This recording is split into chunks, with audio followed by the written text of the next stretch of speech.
Hello दोस्तों, कैसे उम्मीद करता हूँ बढ़िया होंगे। आइए सुनाते हैं आपको एक और छोटी सी कहानी। अगर ये कहानी आपको पसंद आए तो एक लाइक ज़रूर कर दें। एक चिड़िया का एक दाना पेड़ के कंदरे में कहीं फंस गया था। चिड़िया ने पेड़ से बहुत अनुरोध किया उस दाने को दे दे, लेकिन पेड़ उस छोटी सी चिड़िया की बात भला कहाँ सुनने वाला था। हार कर चिड़िया बढ़ई के पास गई और उससे अनुरोध किया कि तुम उस पेड़ को काट दो, क्योंकि वो उसका दाना नहीं दे रहा। भला एक दाने के लिए बड़े पेड़ कहाँ काटने वाला था। फिर चिड़िया राजा के पास गई और उसने राजा से कहा कि तुम बढ़ई को सजा दो, क्योंकि बढ़ई पेड़ नहीं काट रहा और पेड़ दाना नहीं दे रहा। राजा ने उस नन्ही सी चिड़िया को डांट कर भगा दिया कि कहाँ एक दाने के लिए वो उस तक पहुँच गई। चिड़िया हार कहाँ मानने वाली थी।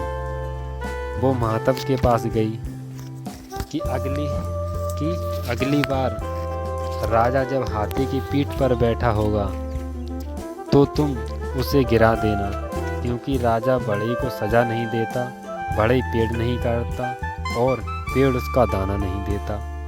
महातब ने भी चिड़िया को डांट कर भगा दिया। चिड़िया फिर हाथी के पास गई और उनसे अपने अनुरोध किया। फिर दोहराया कि अगली बार जब महातब तुम्हारी पीठ पे बैठे तो तुम उसे गिरा देना, क्योंकि वो राजा को गिराने के लिए तैयार नहीं है। अपनी ताकत की पहचान राजा बढ़ई को सजा देने को तैयार नहीं, बढ़ई पेड़ काटने को तैयार नहीं, पेड़ दाना देने को तैयार नहीं।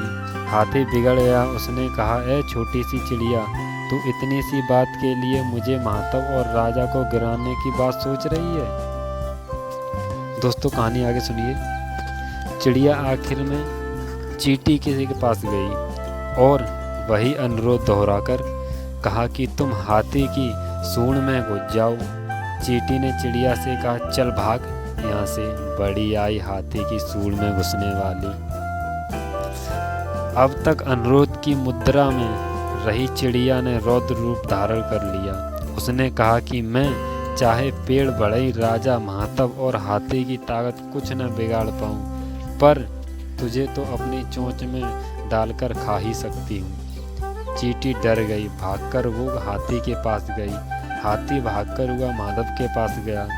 महातब राजा के पास, राजा चिड़िया का काम कर दीजिए, नहीं तो वो आपको गिरा दूंगा।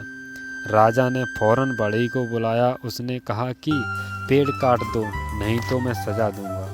बढ़ई ने पेड़ के पास पहुंचा। बढ़ई को देखते ही पेड़ बिलबिलाया, मुझे मत काटो, मैं चिड़िया को दाना लौटा दूंगा। अंत में चिड़िया ने अपना दाना पेड़ से प्राप्त कर लिया और वो खुशी खुशी अपने घोंसले में चली गई। दोस्तों, कहानी की सीख ये है कि आपको अपनी ताकत को पहचानना होगा। आपको पहचानना होगा कि भले आप छोटी सी चिड़िया की तरह होंगे, लेकिन ताकत कड़ियाँ कहीं ना कहीं आपको होकर गुजरती हैं। हर शेर को सवा शेर मिलता है। आप अपनी लड़ाई से घबराएं नहीं। आप अगर किसी काम के पीछे पड़ जाएंगे तो वो काम होकर ही रहेगा। विश्वास कीजिए, हर ताकत के आगे एक और ताकत होती है और अंत में सबसे ताकतवर आप होते हैं। हिम्मत, लगन और पक्का इरादा ही हमारी ताकत है, बुनियाद है। दोस्तों, अगर ये छोटी सी कहानी आपको पसंद आई हो तो एक लाइक करें और एक प्यारा सा कमेंट करें, और हाँ, साथ में हमारा चैनल भी सब्सक्राइब करें। धन्यवाद।